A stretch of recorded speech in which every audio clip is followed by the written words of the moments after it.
Okay, so hello and welcome. I'm glad you're here, and those that are watching later, I hope that you get something out of this. My name is Scott Sivian, and my background is structural engineering, and I'm in the structural engineering mechanics group here at UMass. And I'm going to talk to you about a challenge, and so this was advertised as a challenge, but I am going to kind of do a little bit of a lecture on the way of getting there. And so if you have questions, feel free. Steve, I don't know if you could monitor the chat in case there are questions that come up, or you can unmute and ask questions as well. I think you're allowed to unmute in this. So I'm going to share my screen, and I'm going to do this, as I said, a little bit as a bit of a lecture, and then I will stop, and at the end I will go through what the challenge is, but first talk about bridges. So the first thing is to everybody, welcome. It's great to maybe not see you, but know that you're there and watching this. And I hope that you are excited about engineering and about structures. And if not, hopefully you come out of this feeling somewhat excited about seeing that as a career, or even things that you'd like to pursue in one way or another. So I'm going to talk about bridges. And the first thing I want to say is that if I were to ask you, what do you think of when you think of a bridge? These photos are probably not what you think of. And that's kind of my point. Okay, I'm going to come back to these figures a couple times, or these photos a couple times, because if you have just a plank going across two supports, if you think of what is a bridge is something that functions to get something from one place to another. Okay, and if you're getting from one place to another, and I'm walking across this and trying to get across this swamp or this little creek, that's all I need, and that is a bridge. And what I hope you get out of me talking about these slides for a while is that if you understand intuitively how this works, you can design things as an engineer. It just takes going through a couple years, or more than a couple, but 4 years of education to learn all of the ins and outs of how these actually work. But if you intuitively know how they work, then the math part of it is pretty straightforward, because you know what you're expecting. And there are two things that we really focus on. One is strength and one is stiffness. And the difference is that strength is an ability to resist forces. Okay, so a force like me pushing on something, and is it breaking or not? And stiffness is an ability to resist deformations or movement. Okay, so the example of that I'm going to show in a second, but I also want to just point out a couple of different types of forces. And so the different types of forces were on that, and I've just got this foam beam. And on this foam beam, I can have axial force, which means I pull on it. And if I pull on it, all of these squares get further apart. If I push on it, it kind of compresses things and the squares get closer together. It might buckle where it pops out to the side if I try to compress it. I can bend it. And one thing I'm going to come back to later is that if I bend this, the squares at the top get closer together. The ones at the bottom get further apart. So bending is a combination of things compressing at the top and going into tension at the bottom. Then there's also shear and torsion. Torsion is the twisting, where I just twist something. And shear is like scissors. So it's scissors cutting through a piece of paper. That is a shear force. And so just kind of coming out and saying that these are the major forces, that when I design something, or when we design a bridge, and when you do this challenge, it's really just thinking about these 5 different types of forces and how are they acting in whatever you're designing. Okay, so back to these simple bridges. Well, in the time of COVID, I have gained a lot of weight. So let's say that last summer I could go out here and walk across this, and now I go across here and it snaps. So I stand in the middle and the board just snaps and I fall into the water. That is a strength problem, okay? It's strength because it's not strong enough. It physically snaps the wood. A deformation or stiffness problem would be me walking across this and all of a sudden it sinks down. And I might feel that it's unstable and I don't like the feel of that bridge because I don't feel safe on it. That could be a stiffness problem. And that could be something where you say, nope, that's not acceptable. We can't design it that way. And so you would set what is failure, and you get to define what is failure. If it sinks down 1/2 inch or 1 inch or 3 inches, but obviously if it sinks all the way down and my ankles are getting wet, then that's truly failure that everybody would agree on. Okay, so what we define as failure can change from one type of bridge or building to another. Now, different ways that we can resist those forces, the stiffness or the strength. And I'm going to come back and unshare again. But just starting and thinking of this challenge that you're going to be using things like pieces of paper, paper clips, other things like that, regular, just normal, everyday items. But the concepts in these are the same as what we use in an actual bridge. So if I have a piece of paper and I try to use it as a column where it's going to stand up, it just falls over by itself. If I try to use it as a beam between my hands, it just falls down. So I can say, okay, what can I do to this single piece of paper to make it work? And you might get into things of, well, if I want to make it act as a beam, I could accordion it up. And if I accordion it up, it can span across and act as a beam. Okay, if I want to act as a column, yeah, it might work okay to act like this, okay, as a compression member where I'm pushing down on it. Or you might say, I want to roll it into a tube. And as you do this challenge, what I want you to think of is, as you're making different shapes, what works and what doesn't, and why do they work? So if I have a wide tube like this or a thin tube like that, as I put them into compression, they might fail in different ways. Okay, this one, usually you start seeing, I don't know if you can see it on the camera or not, but little crumpled areas around the edge of it.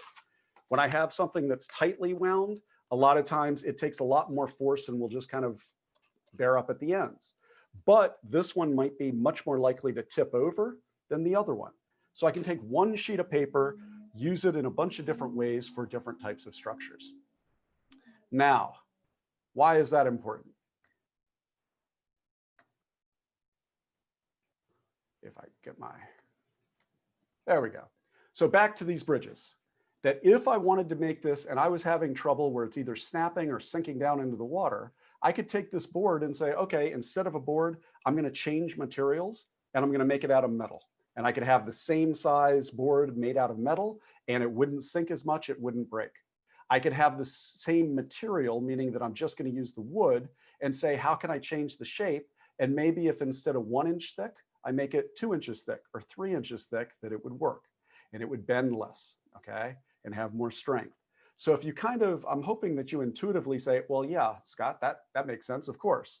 Well, if that makes sense, that is the engineering principles of trying things, seeing if they work, and intuitively some of these solutions should come to you and be the things that you would automatically try to do. So now let's talk, instead of pieces of paper or just a plank of wood, let's talk about structural engineering materials. And one of those is concrete. And this is a concrete cylinder. It's basically just a cylinder of concrete that we usually make to see what is the strength of the concrete. And it's being pushed down at the top and held at the bottom until it crushes. And what concrete does is it works really well in compression. It's really strong in compression, but when it breaks, it just shatters if it's really strong concrete, okay? But it can take a lot of compression strength. But if we try to make it as a beam, remember that beam that I was showing you with the squares, that as I bend it, it goes into compression at the top, which concrete is really good at. And at the bottom, it goes into tension. And concrete is really bad in tension. It doesn't take much strength before it cracks. And if I just have a concrete beam and it cracks, it just cracks immediately, the whole thing falls down. Okay, concrete as a bending member or as a beam doesn't work very well. So in an actual beam made out of concrete, it's not just concrete. It also has steel inside, which is called reinforcing bars or rebar, but it's just these rods of steel that are inside, and that steel is really good in tension. And so if the top of the beam is in compression, the bottom of the beam is in tension, then instead of this happening, if I have steel in the bottom of it, I get a beam that hopefully you can see that this is actually bending and deflecting and deforming, even though it's concrete. And the reason is that at the bottom, it has steel, and these black lines are just taking a Sharpie marker and drawing where it's cracking. And so as it cracks a little bit, instead of just falling apart and falling down, there's steel inside that spans that crack and takes the tension in that location. And we get the concrete and the steel acting together to work as a really strong and stiff beam. Now, another type of structure. So here we have just a rope bridge. And if I just have a rope, it doesn't, if I try to put compression on a rope or on a cable, it just crumples up, right? It doesn't take any compression. But if I can put tension on it, and rope can work really well in tension, that's the only force it can really resist. So if I have a rope bridge, that means that every one of the ropes in this or cables in a bridge are going to be in tension. So this entire thing works that if I'm standing out here, it just spans, it's held here, it goes into tension along that slope. Okay, so that's how a rope bridge works. And you might say, well, what keeps it from falling down? Well, I tie it off to something that's really stable at the end. So a big rock or block of concrete or something like that. So it's attached out here, and then this just acts in tension. And you might look at that and say, okay, you're showing me really simple bridges, a plank of wood, a rope bridge. Of course, I understand how those work. Well, if you understand how this works, you understand how this works. Because this bridge, kind of these state-of-the-art bridges, that cable on the rope bridge is this cable right here. And it's basically, attached here and attached there. But instead of walking along this slope or driving along that slope, I'm just hanging through these cables all of the roadway, which is then taking all of that load and it's putting it in this cable, the same as the rope bridge. It drapes over this big tower and then comes back here. And in that rope bridge where you have to tie it to the rock at the end, this block of concrete is a huge block of concrete that goes into the ground that holds this cable coming all the way back. And this piece of concrete, the cable just goes into here and ties into that big block. So if you understand that rope bridge, I guess what I'm trying to say is I'm not expecting you to immediately understand how this bridge works, but by going through, engineering and once somebody kind of understands more of the concepts of engineering, that simple concept of a rope bridge is the same general concept we use for much more complicated structures. But most structures we design are highway bridges and these, kind of overpasses and so forth. And those truly act very similarly to this plank bridge. Okay, I'm going to go through for like the next 5 minutes or so, just a couple of different types of structures to give you an idea of how forces go through a bridge. So if I just have a beam bridge and I push down, it bends down like that. So these beams are in bending, and then that pushes down on these supports. So all of this is in compression. A truss bridge looks a lot more complicated, but it's basically a beam bridge with holes in it. And so if it's a beam bridge and I push down and this was all solid, the top would go into compression, the bottom would go into tension. And that's exactly what happens here. As I push down, these diagonal members basically just distribute the load and hold the top together with the bottom. And the top goes into compression, the bottom goes into tension. And if I understand how that beam bridge works, you can fairly easily start understanding how a truss bridge starts working. An arch bridge, you push down, and the important thing about these old, stone arch bridges is that we have all these pieces of rock. They're not held together with glue or anything. They're just stuck there, okay? And if you were to put them in tension and pull on them, all of the rocks would come apart and the whole bridge would fall down. So it can't take tension in these rocks. All that it is taking is compression with the rocks pushing up against each other. So in that type of a bridge, all of the rocks push up against each other, and then you have some support at the bottom. You can take that simple concept, which is kind of like, in a sandbox, making a little bridge in a sandbox and digging a hole to have like a little tunnel, same concept, where this is what looks like a much more complicated bridge, but we put the load on top. That then pushes down through all of these vertical columns because we want a straight roadway, but it puts a load every so often on this arch. That arch then goes into compression, and it has these rocks at the end that it pushes, okay, against, that keeps it in place. So that's how an arch bridge is always going to have most of it in compression. Now, if I were standing there, just think of me standing up, kind of doing the splits, and somebody were to come in and push down on my head. Okay, my legs, if in socks on a slippery floor, would just keep sliding outward. And that's what happens to this type of arch bridge, is that the ends try to slide outward, but we have rock that keep it from sliding outward. So then we can say, okay, if I understand that that's what's going on in that bridge, here's another type of arch bridge that is not built up against a rock. So I push down there. Here, the cables support that load, puts that load into that arch, which is in compression. And here, think of this with me doing the splits with my head up here, and you're pushing down, and it's going to try to slide this out. And the reason that that doesn't happen is because it's tied through the roadway as a tension member that keeps it from sliding outward. And that's called a tied arch bridge. And I guess I realize I'm going very quickly just trying to show you a bunch of different types of bridges. But the concept is that if you kind of understand and basic ideas of, okay, there's tension and there's compression, and here's how the forces would generally work, all the rest is just details of crunching the numbers to make it work in engineering. Go with these suspension bridges. You have the loads down on the roadway.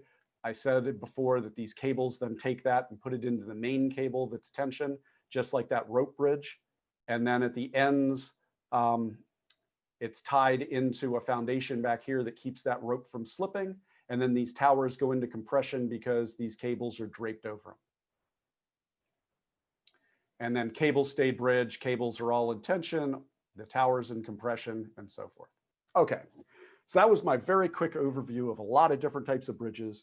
Once again, not to make you come out of this feeling like, oh yeah, I know how to design all those bridges, but trying to show you that all of the different types of bridges can be broken down to pretty straightforward, simple concepts.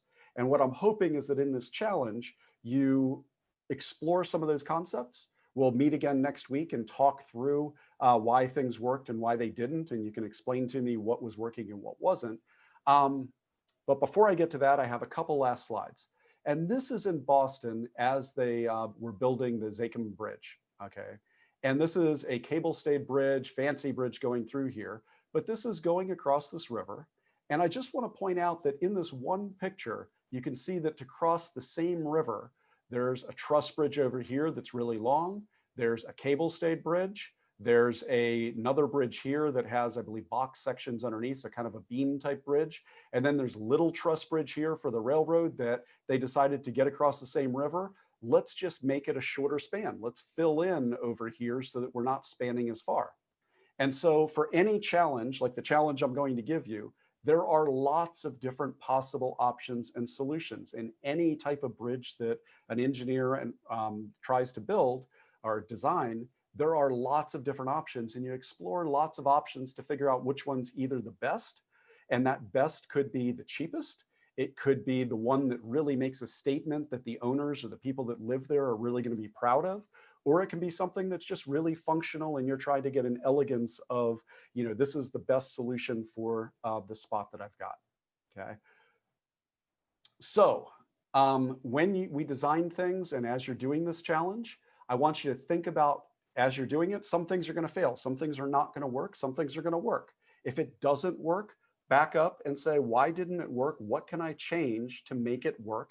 And that's the engineering process, okay, of just something doesn't work, you reevaluate, you make it work. If something works really well, you also reevaluate and say, well, maybe it's not as efficient as it could be. Maybe I could make it better, okay? Maybe I could use less material to make it work. And then how can you combine different materials, such as the concrete beam that needs steel inside of it to be efficient? Maybe if you're looking at paper and you have some pencils or straws or something, you can combine those materials to make a better overall beam or column or a different component of your bridge. So to wrap up, there are different ways of constructing things as well. And these slides are going to be available. We'll email the slides to anybody that's interested. But at the end, I have like several other types of construction with some links to videos that I think are really cool of just seeing some really state-of-the-art or unusual construction methods. But I'm just going to talk about the first one, which is the really straightforward way that we construct a bridge, which is a truck comes out with beams on it, and you have a crane, and that crane grabs the beams and lifts them up into place and drops them into place on the abutments, which is the ends of the bridge, which is the support for the bridge or for these beams. And that's how you make your structure. And so it's not just designing the structure of, does the bridge work in the final condition, but how do I build it? And so one of the challenges is going to be to make a bridge out of the materials as long as possible. The other challenge is going to say, let's pretend that we're trying to figure out how to make this crane work and how far can you cantilever out or kind of off center pick up a load. So I'm going to tell you about those. In the meantime, I just want to mention that, as I said in my welcome, I'm really glad that you're interested in these topics and that you're coming to these different activities and so forth. And there are all sorts of different types of careers in any type of engineering. And so even related to bridges, there is what we normally think of as the design and the construction, but there is maintenance, there's repair, there's different types of special analysis. There are new technologies and working in plastics and other things to come up with just new concepts that nobody's thought of. People that are doing that might be engineers that are doing the sales or safety issues related to that as opposed to the design. And so some people are working in offices, some people are out in the field, some people are going out and marketing things. There are also issues that I've done some work related to wildlife. I have a project right now looking at fish passage underneath bridges. I did another one with bats, the mammals that fly, living inside of bridges. Wildlife, we've done bridges specifically for deer and bear to get across roadways. So lots of different cool issues that are kind of outside of the bounds of which.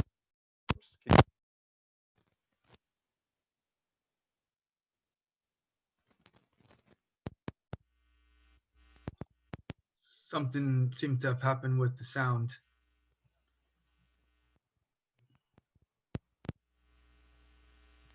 Can't hear it.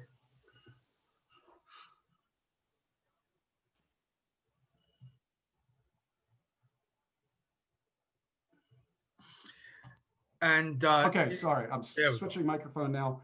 So hopefully that works. So hopefully you got the rest of that. I hit my cord to my microphone and it shorted out. So sorry about that. So lots of different types of careers. And with that, if there are any questions, I will stop at the end and you can ask. I don't know if there are any that came up in the chat, Steve, because the next I was going to do is just talk about the challenge. Do people have any questions? One thing I would ask for people who are here now, if you could please put your email in the chat, that would help us because we do have some material that we want to send out, some information that we are going to be sending throughout this activity. Thank you.